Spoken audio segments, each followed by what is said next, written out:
Christian, Arden's a guy that's gotten the flash, what he can do the first couple of years. What have you seen from him going from year 2 to 3 that leads you to believe he could have a pretty huge year? Well, he's been a guy that's always been very mature.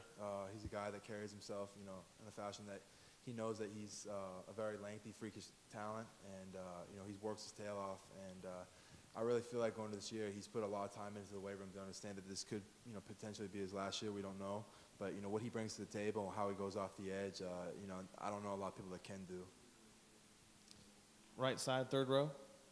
Having seen them both up close and in person, how would you compare Darius Guice to Fournette? Well, I think, you guys saw last year, having those two back there are special. And, it's probably once in a lifetime. But, with Leonard, I feel like he's a guy that's more of a bigger back, a bruiser that can go up through the middle.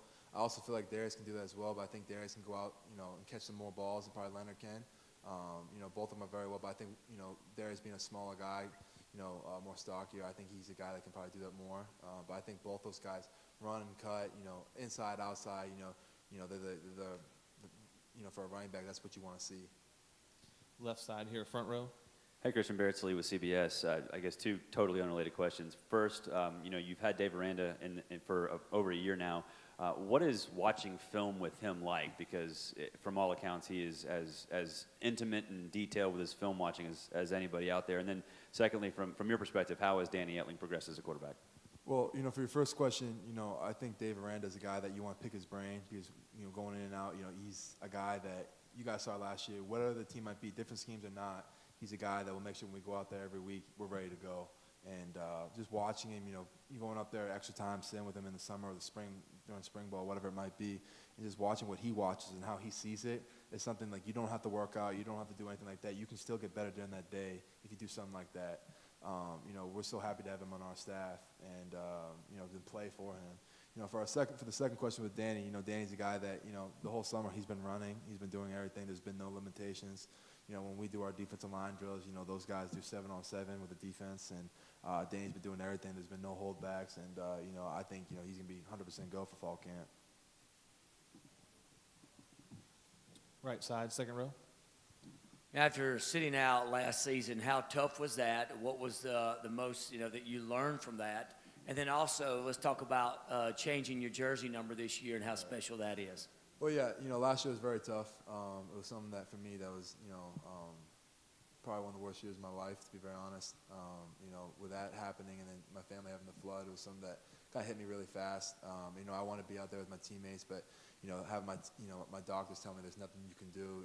You feel hopeless. And, I'm back now 100%, being with Coach O and the staff he has, is very exciting. That's one of the reasons why I wanted to come back. Having Coach O as my defensive line coach for those years, I knew what he brought to the table, and I wanted to do that again. I didn't want to leave how I had it, and I wanted one more year with him, And then your second question was, I'm sorry, I forgot it. Yes. Yeah, it's very humbling, being in that, that group of those guys. Benny Logan, he wore 18 his last year, defensive tackle. He's always been a mentor for me, and when I found out, he was one of the first people that actually, called me and texted me. Being with those guys, talking to all the previous 18s, Tre'Davious White, one of my best friends, talking to him, those guys, it's very humbling, and I couldn't, I was like a kid on Christmas, to be very honest with you. Front row here, left side. I don't think it's me. You've had a chance to know Coach O probably a lot more than most of the guys on the team. So that being said, do you have an impersonation of him? And if not, who has the best one? Oh, man. Yeah, I would say if you had to ask anybody on the team, it would be a defensive lineman because they were always around him. He had a get-off sign when he was a defensive line coach, and he'd come in and he'd be like, "Hey, baby, sack fumble, baby. Let's go. Hit the get-off sign." So I would say I'd probably be top 5 in the team.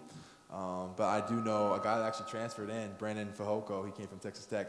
He, by far, if you guys ever had a chance to interview him, it sounds like Coach O. I promise you. Any other questions for left side, second row? I think we're going to go without the microphone now just because it's acting weird.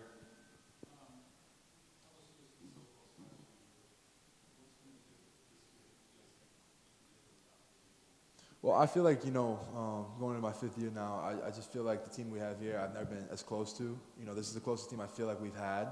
And the guys have bought into what Coach O and the staff have said. And having Coach O on the staff and everybody buying into, he's a guy that will motivate you day in and day out. Some days he's there, but, we have 7 a.m. workouts. He'll be up at 6 a.m. working out. And, just little things like that motivate you.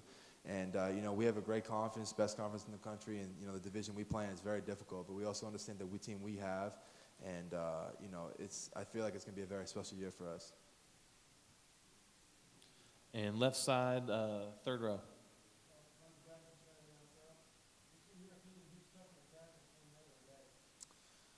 I feel like both of them are very hard to tackle. It's just something that I think helped us out because, it prepared us for week in, week out. If I had to pick, I just think that Geis is, very elusive. I remember when he first came in, I missed a tackle on him. He's a guy that won't stop running, as Fournette will be, but I just think he's a guy that, he shift, move, Leonard's more downhill, and he can bruise you. You guys start knock people over like nothing. And, Geis is a more shiftier guy, so I feel like, if I had to pick, it would probably be Darius. I think we have time for maybe one more question.